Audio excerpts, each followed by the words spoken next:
آج مجھے اس ہسپتال میں کام کرتے ہوئے 2 سال ہو گئے تھے۔ کچھ دنوں بعد میری شادی تھی، لیکن جس شخص سے میری شادی کروائی جا رہی تھی میں اس سے شادی نہیں کرنا چاہتی تھی۔ ماں باپ نے پڑھا لکھا کے ڈاکٹر بنا دیا، اب وہ کہتے تھے کہ شادی ہماری مرضی سے ہی کرنی ہے۔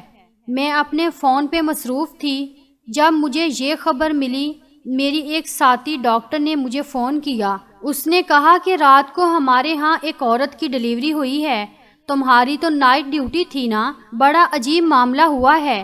میں نے کہا کہ کیسا معاملہ؟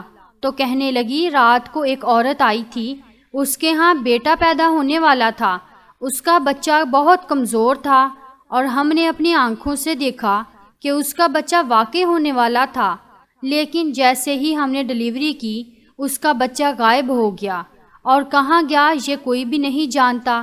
لیکن کچھ لوگ کہہ رہے ہیں کہ اس کا بچہ اس کے شوہر کی طرف سے نہیں تھا، بلکہ وہ ایک بد کردار عورت ہے، اسی لیے اس کا بچہ اس کی کوکھ سے غائب ہو کر کسی ناپاک اور نجس جانور کی کوکھ میں چلا گیا ہے۔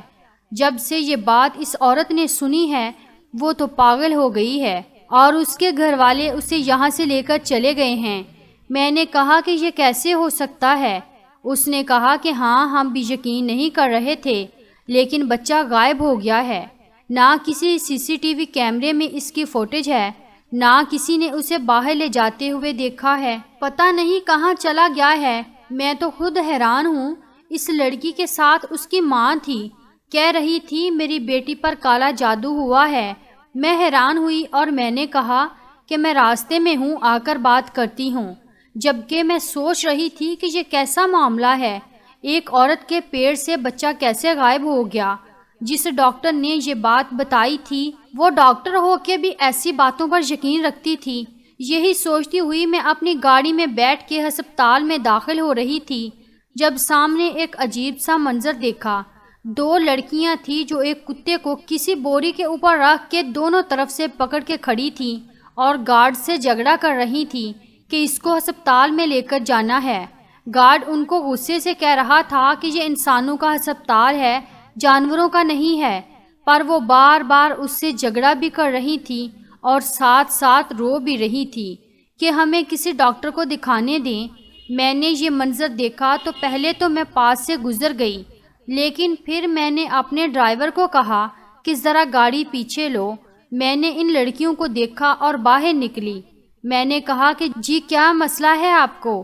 انہوں نے کہا کہ آپ ڈاکٹر صاحبہ ہیں نا؟ میں نے کہا کہ ہاں، کیونکہ میں نے کوٹ پہن رکھا تھا۔ انہوں نے کہا کہ اس کتے کو دیکھ لیں، اس کے پیٹ کے اندر کچھ ہے۔ میں نے کہا کہ یہ کتا تو مر چکا ہے۔ انہوں نے کہا جی مر چکا ہے، لیکن اس کے پیٹ میں کچھ ہے۔ کتے کی حالت کچھ عجیب سی لگ رہی تھی، کتا پیٹ کی طرف سے بہت سوجا ہوا تھا۔ میں نے کہا کہ یہ انسانوں کا ہسپتال ہے۔ انہوں نے کہا کہ ہمیں پتہ ہے کہ یہ انسانوں کا ہسپتال ہے، تبھی تو ہم یہاں پہ آئے ہیں، کیونکہ اس کتے کے پیٹ کے اندر ایک۔ ان کی بات سن کے میں حیران رہ گئی۔ میں نے کہا کہ ایسا نہیں ہو سکتا۔ انہوں نے کہا کہ ایسا ہی ہے، تبھی تو ہم اسے اٹھا کے لائی ہیں۔ اس کے آس پاس بہت رش تھا، لوگ تو صرف دیکھ رہے تھے، ویڈیو بنا رہے تھے، پہلے ہی بہت وقت ضائع ہو گیا ہے، مہربانی کر کے ہماری مدد کریں، کہیں زیادہ دیر نہ ہو جائے۔ میں نے کہا کہ یہ کتا مر چکا ہے اور تم لوگوں کو کوئی وہم ہوا ہوگا، ایسا کچھ نہیں ہے، یہ ممکن نہیں ہے۔ انہوں نے کہا کہ پہلے تو ہم بھی یہی سمجھ رہے تھے، لیکن ہم نے اپنے کانوں سے آوازیں سنی ہیں، آپ ہماری مدد کریں۔ میں نے کہا کہ اگر میں نے تمہاری مدد کی بھی تو مجھے نہیں لگتا کہ کوئی فائدہ ہوگا، اور اگر یہ بات باہر نکل گئی تو اس ہسپتال کی بھی بدنامی ہوگی اور ہمارے معاشرے میں ایک ایسی کہانی ابھرنے لگے گی جس کو لوگ سن کر نہ جانے کیا کیا نتائج نکالیں گے۔ اس لڑکی نے کہا کہ نتائج نکالیں گے تو کیا ہو جائے گا، کیونکہ یہ جھوٹ نہیں ہے، یہ ہمارے معاشرے کا ایک بھیانک روپ ہے جو اب ہمارے سامنے آ چکا ہے۔ انہوں نے مجھے اللہ اور رسول کا واسطہ دے کر کہا کہ ہماری مدد کریں۔ میں نے ایک نظر اس کتے کی طرف دیکھا اور ایک نظر ان لڑکیوں کی طرف۔ میں نے کہا کہ ٹھیک ہے چلو میرے ساتھ۔ میں جب اسے اندر لے کر آ رہی تھی تو سب لوگ حیران ہو کر دیکھ رہے تھے یہاں تک کہ ہسپتال کے انچارج تک بھی یہ بات پہنچ گئی۔ اس نے کہا کہ یہ 2 لڑکیاں مجھے پاگل لگتی ہیں، لیکن آپ تو سمجھدار ہیں، ان کو کیوں اپنے ساتھ لے آئی ہیں، اور یہ سب کیا ہے؟ میں نے کہا کہ ڈاکٹر، مجھے انہوں نے جو بات کہی ہے، میں اس کے بعد ان کو اندر لے کر آئی ہوں۔ اگر ایسی ویسی کوئی بات نہیں ہوئی تو ان کو سزا دی جائے گی، کیونکہ انہوں نے ہم سب کا ٹائم ضائع کیا ہے۔ لیکن اگر سچ میں ایسی بات ہے تو پھر ہمارا فرض بنتا ہے کہ ہم ایک دفعہ یہ معاملہ اپنی آنکھوں سے دیکھ لیں۔ جب میں نے ڈاکٹر کو یہ بات بتائی تو جو یہاں کی انچارج تھی وہ بھی حیران ہوئی۔ انہوں نے کہا کہ یہ دونوں لڑکیاں ہی مجھے بیوقوف اور غیر سنجیدہ لگ رہی ہیں، راستے سے کسی مرے ہوئے کتے کو اٹھا لائی ہیں۔ لیکن میرا سوال یہاں پہ یہ تھا کہ ان کو یہ سب کرنے کی ضرورت کیا تھی؟ ابھی ہم لوگ یہی بحث کر رہے تھے۔ انچارج ڈاکٹر کہہ رہی تھی کہ ایسا ویسا کچھ نہیں ہوگا، یہ انسانوں کی جگہ ہے، یہاں پہ ہم اس کتے کو نہیں رکھ سکتے، ساری جگہ گندی ہو جائے گی۔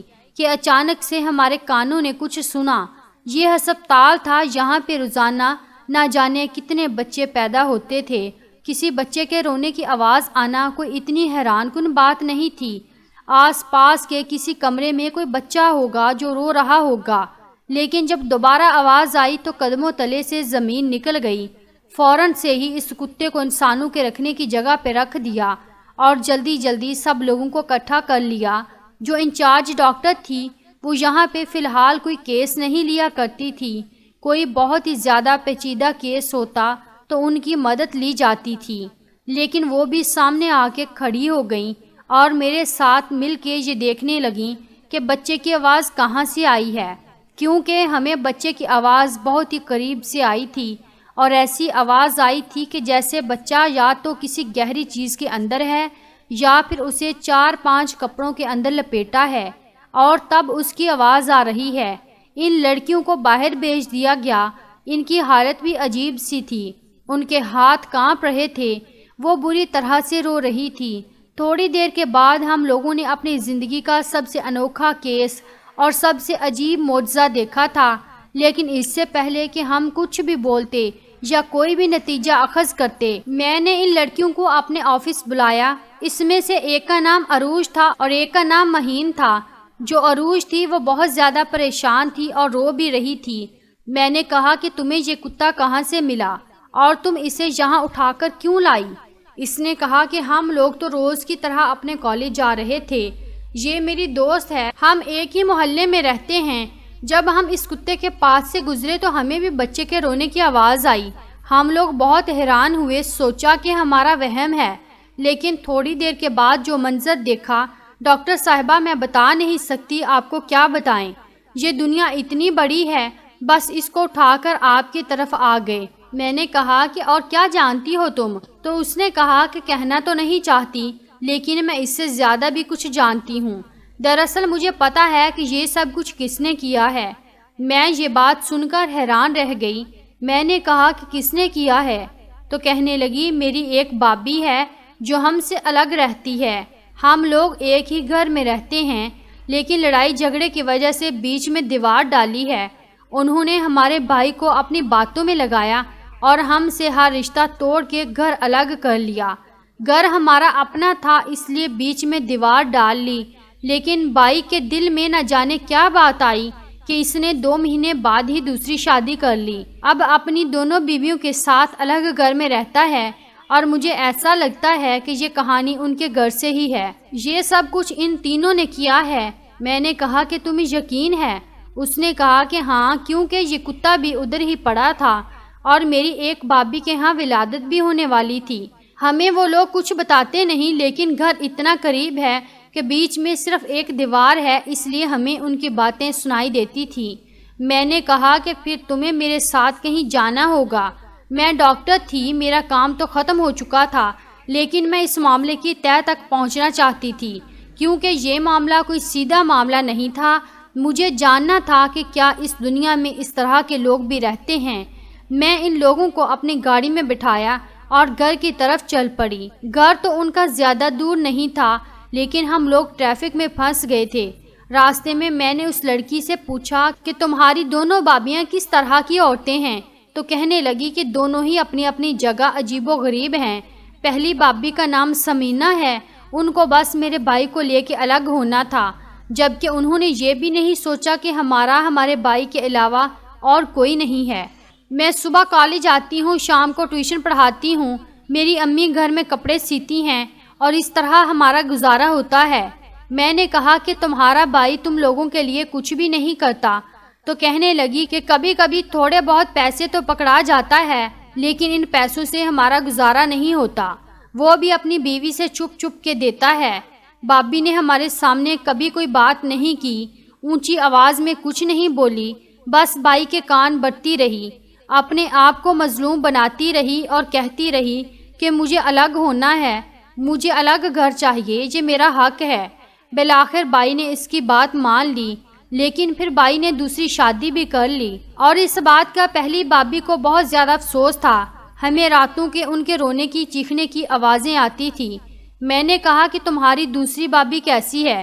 تو کہنے لگی وہ بہت ہی بری عورت ہے، اس نے بھائی کا جینا حرام کیا ہوا ہے، وہ پورا دن ایک دوسرے سے لڑائی جھگڑا کرتی ہیں، وہ سمینہ بابی سے جانوروں کی طرح لڑتی ہیں، ان کے لڑنے کی آواز میں پورا محلہ سنتا ہے، اور وہ بھائی کو اپنے اشاروں پہ نچاتی ہیں۔ لیکن ہم تو اس بات پہ حیران ہیں کہ بھائی نے اس سے شادی کیوں کی ہے۔ میں نے کہا کہ تمہارا بھائی بھی شوقین مزاج ہے، تو اس نے کہا کہ ڈاکٹر صاحبہ مجھے نہیں پتا، میرے لیے تو میرا بھائی ہے، مجھے کیا پتا کہ اس کے دماغ میں کیا چل رہا ہے، لیکن آپ یوں سمجھ لیں کہ اس کا دوسری شادی کرنا ایسے ہی ہے جیسے سورج مشرق سے نہیں مغرب سے نکلا ہو، کیونکہ وہ اپنی پہلی بیوی سے بہت زیادہ محبت رکھتا تھا، دونوں کی محبت کی شادی تھی، پتہ نہیں اس نے دوسری شادی کیوں کی ہے۔ میں نے کہا کہ یہ بچہ کس کے ہاں پیدا ہونے والا تھا، تو اس نے کہا کہ میری پہلی والی بابی سمینہ کے ہاں ولادت ہونے والی تھی، لیکن امی کہتی ہیں کہ دن تو اوپر ہو گئے ہیں، ابھی تک بچے کی آواز نہیں آئی۔ میری امی کو بچے کو گود میں اٹھانے کا بہت شوق ہے، وہ کہتی ہیں کہ میرے اکلوتے بیٹے کی اولاد ہے، میں اسے پالنا چاہتی ہوں، اٹھانا چاہتی ہوں، پر بابی نے پہلے ہی کہہ دیا کہ اس بچے سے آپ لوگوں کا کوئی رشتہ نہیں ہے۔ امی دن رات روتی ہیں، پریشان رہتی ہیں، کبھی کبھی بہت غصہ ہو جاتی ہیں تو بد دعائیں دینا بھی شروع کر دیتی ہیں۔ میں ان کو منع کرتی ہوں کہ ایسا نہ کیا کریں۔ ہم لوگ گھر پہنچ گئے تو دروازے پہ دستک دی، اور دروازہ عروج کی دوسری بابی نیلم نے کھولا تھا۔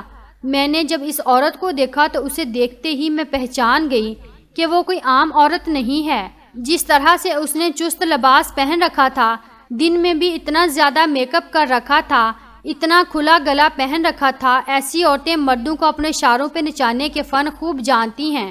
تبھی تو اس کے بھائی نے دوسری شادی کی تھی۔ اس نے جب عروج کو دیکھا تو کہا کہ عروج تو یہاں پہ کیا کر رہی ہے، اور یہ میڈم کون ہیں؟ میں نے کہا کہ کیا ہم اندر آ کے بات کر سکتے ہیں؟ اس نے کہا کہ ہاں آ جاؤ، اب دروازے میں کھڑے ہو کے تو بات نہیں ہو سکتی۔ لیکن تم ہو کون؟ عروج نے کہا کہ یہ ڈاکٹر صاحبہ ہیں اور پوچھنے کے لیے آئی ہیں کہ سمینہ بابی کی طبیعت کیسی ہے۔ اس بات پہ وہ ہنسنے لگی۔ اس نے کہا کہ سمینہ تو یہاں پہ ہے ہی نہیں، تو اس کی طبیعت پوچھنے کے لیے یہاں پہ کیوں چلے آئے ہو؟ میں نے کہا کہ کہاں ہے سمینہ بابی؟ تو کہنے لگی کہ وہ اپنے گھر چلی گئی ہے۔ میں نے کہا کہ پر ان کے ہاں تو اولاد ہونے والی تھی، وہ ہو گئی کیا؟ تو اس نے کہا کہ ہمیں نہیں پتا ہوئی ہے یا نہیں ہوئی، ہونے والی تو تھی، وقت بھی پورا ہو گیا تھا، لیکن پتا چلا ہے کہ اس کی اولاد اس دنیا میں آئی تو تھی لیکن زندہ نہیں بچی، اسی لیے وہ عورت پاگل ہو گئی ہے، تبھی تو تیرے بھائی نے اسے اس کے میکے بیچ دیا ہے، اب وہ واپس نہیں آئے گی۔ اس قدر پاگل ہو گئی ہے اپنی اولاد کے پیچھے کہ خودکشی کرنے کی کوشش کر رہی تھی، اگر مر جاتی تو اس کا الزام تو ہم پہ آ جاتا، بس چلی گئی ہے یہاں سے، اچھا ہوا دفع ہو گئی۔ عروج سے کہنے لگی کہ اگر ایسا ہے تو پھر وہ بچہ کہاں ہے جو اس دنیا میں نہیں رہا؟ کیا اسے دفنا دیا ہے؟ تو اس کی جلاد بابی نے بڑی عجیب بات کی۔ اس نے کہا کہ دفنانے والا نہیں تھا، وہ پہلے ہی اس دنیا سے چلا گیا۔ یہ بات سن کے مجھے بھی غصہ آ گیا۔ میں نے کہا کہ عروج چلو تمہاری دوسری بابی کے گھر چلتے ہیں، لیکن اس سے پہلے ایک اور بڑا ضروری کام کرنا ہے۔ میں جا کر باہر رکھی ہوئی ایک چارپائی پہ بیٹھ گئی۔ عروج بھی مجھے دیکھ کے حیران ہونے لگی۔ اب مجھے غصہ آ چکا تھا اور میرے پاس یہ سب کرنے کا حق بھی تھا۔ میں ڈاکٹر ہوں، میرے پاس رپورٹ تھی، میرے پاس گواہ تھے، مجھے پتا تھا کہ اس عورت کے ساتھ کیا کرنا ہے۔ اس نے کہا کہ یہ تم کس کو اپنے ساتھ لے آئی ہو؟ نہ جان نہ پہچان، میں تیرا مہمان، آ کے ہمارے سامنے بیٹھ گئی ہے، کیا کرنا چاہتی ہے؟ یہ اس کے ہاؤ باؤ تو مجھے بالکل اچھے نہیں لگ رہے۔ اس نے اپنے شوہر کو فون کر کے بلایا، پر وہ شاید کسی کام میں مصروف تھا۔ فون کے اندر سے مدھم سی آواز آئی تھی کہ میں ابھی نہیں آ سکتا، 1 گھنٹے بعد آؤں گا۔ میں نے 5 پہ کال چلا دی اور پولیس کو بلا لیا۔ اس عورت کو یہ بات پتہ چل گئی، وہ عجیب سی حالت میں آ گئی۔ اب یہ غصہ کرتی، کبھی باتیں کرتی، کبھی کہتی کہ نکلو یہاں سے۔ میں نے کہا کہ تم ہمیں یہاں سے نہیں نکال سکتی، پولیس آئے گی اور وہ تمہیں یہاں سے نکالے گی۔ تھوڑی دیر کے بعد ہی پولیس آ گئی۔ میں نے اپنے بھائی کو بھی بلا لیا تھا، وہ ایک سمجھدار آدمی تھا، اس سے بھی سب کچھ بتایا، وہ بھی حیران رہ گیا۔ اب وہ ہمارے ساتھ تھا۔ میں نے پولیس کو کہا کہ اس عورت کو پکڑ لیں، کیونکہ اس عورت نے ایک معصوم بچے کو چرایا ہے اور اسے چرانے کے بعد اس کے ساتھ بہت ہی بھیانک کھیل کھیلنے کی کوشش کی ہے۔ اس نے بہت بڑا گناہ کیا ہے۔ پولیس کے ساتھ لیڈی کانسٹیبل بھی تھی، انہوں نے اس نیلم نامی عورت کو پکڑ لیا۔ وہ فریادیں کرنے لگی کہ مجھے چھوڑ دو، میں نے کچھ نہیں کیا، میرے خلاف کیا ثبوت ہے تم لوگوں کے پاس؟ تو میں نے کہا کہ ثبوت تو ہیں ہمارے پاس، کیونکہ جس جگہ تم نے بیٹھ کے یہ کام کیا ہے وہاں پر ایک پول لگا ہوا تھا، اور اس پول کے اوپر ایک CCTV کیمرہ بھی تھا جو سامنے ہوٹل والوں نے لگایا تھا، کیونکہ وہاں سے ان کے ہوٹل کو راستہ جاتا تھا۔ اسی CCTV کیمرہ میں ساری فوٹیج بھی آ چکی ہے کہ تم نے وہ بھیانک کھیل کس طرح کھیلا اور کیسے ایک معصوم جان کو تم نے داؤ پہ لگا دیا۔ اس نے اپنا گناہ قبول کر لیا۔ اس کا شوہر بھی وہاں پر آ چکا تھا۔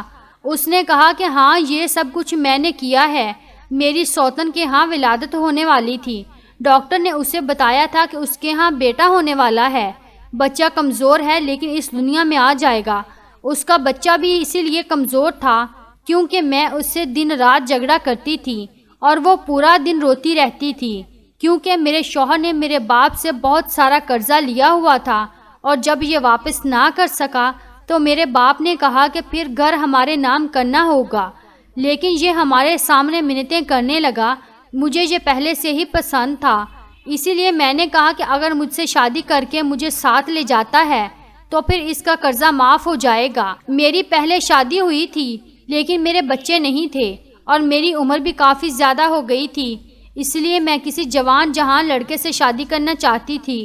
مجھے یہ پسند آ گیا تو میں نے اپنے باپ سے کہا کہ آپ میری اس کے ساتھ شادی کروا دیں اور جو پیسے اس نے سود پہ لیے تھے وہ معاف کر دیں۔ بس اس طرح میں اس کی زندگی میں آ گئی۔ عروج کی ماں بھی شور سن کے وہاں پہ آ چکی تھی، وہ یہ سن کے حیران رہ گئی۔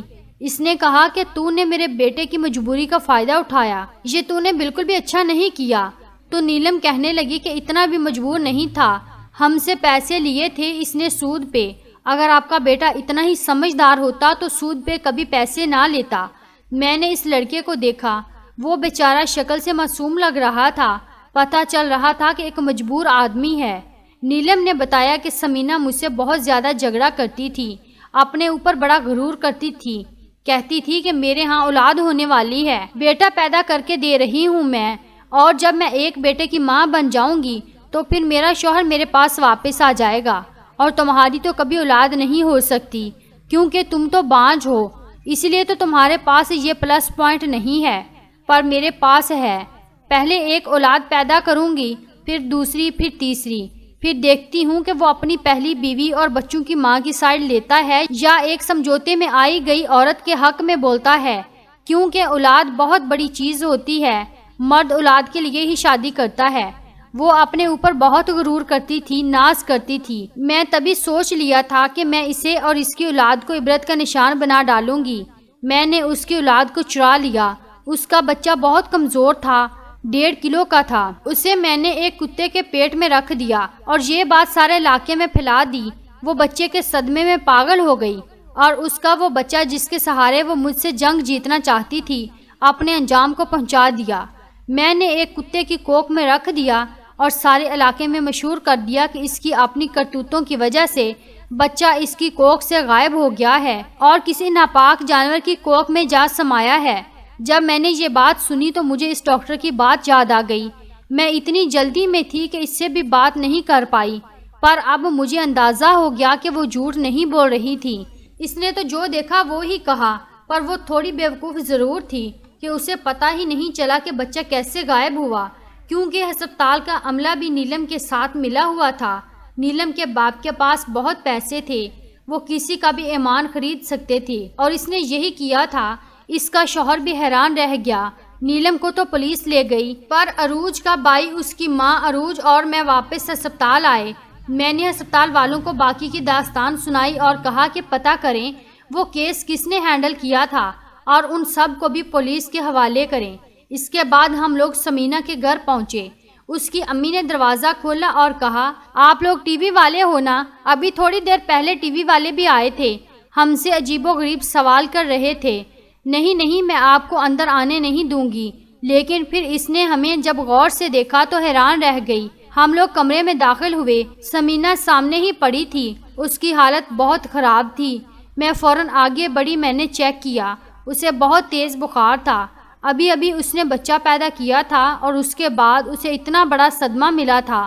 اس نے کہا کہ میں بہت بری ہوں، میرے ساتھ بہت برا ہوا ہے۔ وہ اپنے آپ سے ہی باتیں کر رہی تھی، عجیب سی حالت میں آئی ہوئی تھی، ایسا لگتا تھا کہ پاگل ہو گئی ہے۔ اس کے شوہر نے جب یہ منظر دیکھا تو وہ رونے لگا اور کمرے سے باہر چلا گیا۔ سمینہ نے نہیں دیکھا تھا کہ کمرے میں کون کون داخل ہوا ہے، وہ بھی اپنی ہی دنیا میں تھی۔ میں نے اپنی ساس کے ساتھ بہت برا کیا تھا، اپنے شوہر کو اس کی ماں سے دور کر دیا تھا، اس لیے میرا بیٹا بھی مجھ سے دور ہو گیا، چلا گیا، مجھے چھوڑ کے ناراض ہو گیا مجھ سے۔ اللہ نے مجھے کیسی سزا دی، یہ میرے ساتھ کیا ہو گیا؟ میں نے اسے پکارا اور کہا کہ میری بات غور سے سنو سمینہ، میری بات غور سے سنو، لیکن وہ بات نہیں سن رہی تھی۔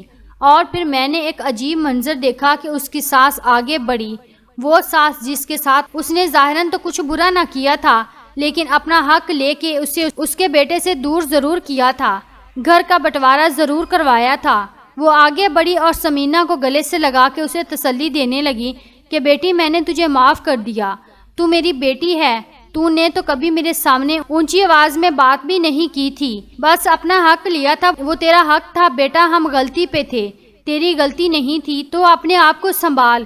وہ بھی اپنی ساس کے گلے لگ کے رونے لگی۔ یہ منظر دیکھ کے اس کی ماں کی آنکھوں میں بھی آنسو آ گئے۔ تو یہ عورت تو میری بیٹی سے اتنی محبت کرتی ہے، پھر میری بیٹی اس کے ساتھ رہ لیتی تو کیا ہو جاتا۔ عروج بھی رو رہی تھی، اس کے شوہر کو اندر لے کر آئے، اس نے آ کے سمینہ سے معافی مانگی اور کہا کہ مجھے معاف کر دو، میں نے اس عورت کو طلاق دے دی ہے، اسے پولیس پکڑ کے لے گئی ہے، اب وہ ہماری زندگی میں کبھی واپس نہیں آئے گی۔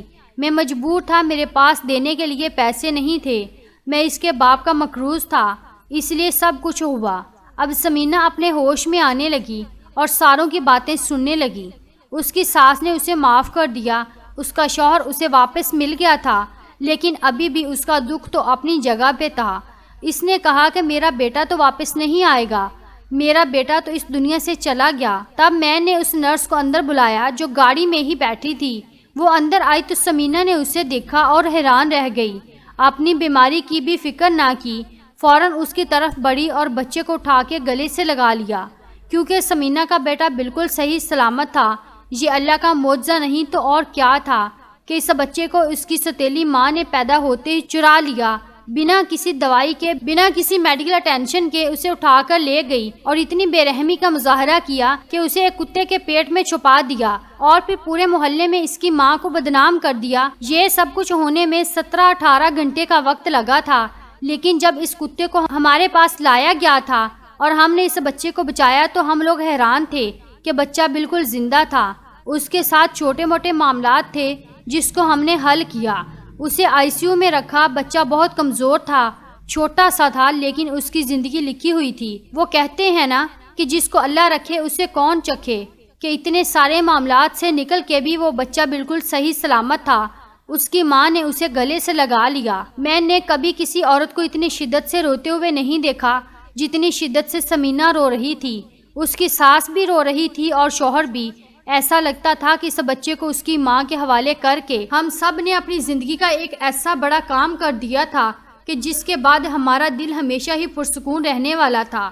انہوں نے میرا بھی شکریہ ادا کیا ہسپتال میں جو لوگ اس عورت کے ساتھ ملے ہوئے تھے ان کو نوکری سے ہمیشہ کے لیے نکال دیا گیا۔ نیلم کو طلاق ہو چکی تھی، شاید اس کا باپ تو اسے چھڑا لیتا، لیکن اب اس کو پھر سے کسی نے بھی اپنے گھر کی عزت نہیں بنانا تھا۔ بچہ صحیح سلامت تھا، اپنی ماں کے پاس آ گیا تھا۔ اس کی ماں نے اس کا پیٹ بھرا تو بچہ بالکل سکون میں آ گیا اور اپنی ماں کی گود میں ہی سو گیا۔ اس کے بعد وہ دیوار جو انہوں نے گھر میں بنائی تھی اس کو گرا دیا گیا اور اب وہ لوگ اپنے گھر میں ہنسی خوشی رہتے ہیں۔ ایک بچے نے ان سب کی زندگی بدل دی۔ مجھے ڈاکٹر کے فرائض انجام دیتے ہوئے آج 10 سال ہو گئے ہیں۔ میری بھی شادی ہو گئی ہے، میں بھی 2 بچوں کی ماں ہوں اور اس واقعے کو بھی پورے 10 سال گزر چکے ہیں۔ اس کے بیٹے کا نام احمد ہے جو کہ اب 10 سال کا ہو گیا ہے۔ وہ ابھی بھی کبھی کبھی مجھ سے ملنے آتی رہتی ہے اور آج بھی ایسے شکریہ ادا کرتی ہے کہ جیسے یہ کل کی بات ہے۔ اس بچے کو دیکھتی ہوں تو حیران ہوتی ہوں کیونکہ وہ ایک چلتا پھرتا معجزہ ہے، ورنہ جو اس کے ساتھ ہوا تھا اس کی زندگی ختم ہونے میں 2 پل لگنے تھے، لیکن اللہ نے اس کی زندگی لکھی ہوئی تھی۔ وہ کہتے ہیں نا کہ جتنی سانسیں مقرر ہیں وہ ساری سانسیں اسی دنیا میں لے کر جانی ہیں۔ آپ لوگ بتائیں کہ اس کہانی کے بارے میں جان کر آپ لوگوں کو کیسا لگا؟ کمنٹ باکس میں ہمیں ضرور آگاہ کیجیے گا۔ شکریہ۔